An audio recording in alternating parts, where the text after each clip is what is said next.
Hi friends, welcome to my channel సాహితీ మను vlogs. Hi అందరికీ.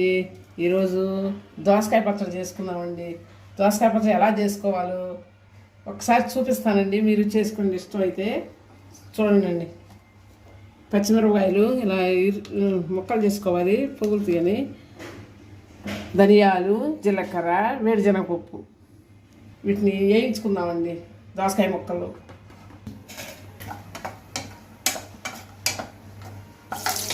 మరి కూడా వేసేయాలండి.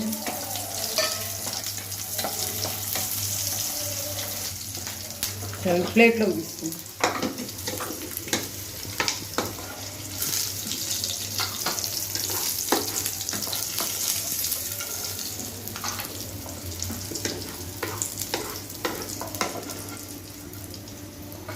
దోసకాయ ముక్కలు కొంచెం వేయించుకున్నామండి. రోట్లో వేసి నూరుకుందామండి. ఎన్ని చింతపండు బదులు చింతకాయ పచ్చడి వేసుకుందామండి. టేస్ట్ కోసం చింతకాయ పచ్చడి బాగుంటుంది చింతపండు వేసుకోకుండా. ఇలా వేసుకొని చిన్నపాయలు కూడా వేసుకోవాలండి.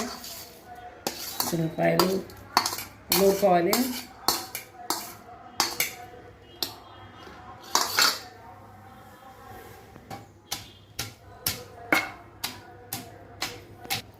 చింతకాయ పచ్చడి కూడా వేసుకుందామండి.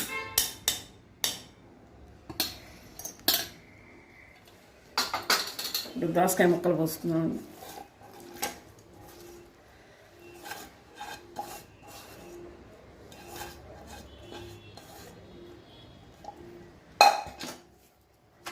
దోసకాయ ముక్కలు కూడా పోసుకొని నూరుకుందాం.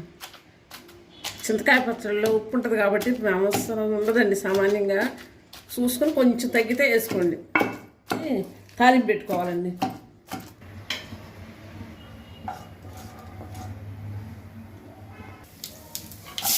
ఉల్లిపాయలు వేసుకున్నాను, కరేపాకు వేసుకున్నాను. ఇప్పుడు పచ్చని కూడా వేసేసుకున్నామండి. వేస్తున్నాం.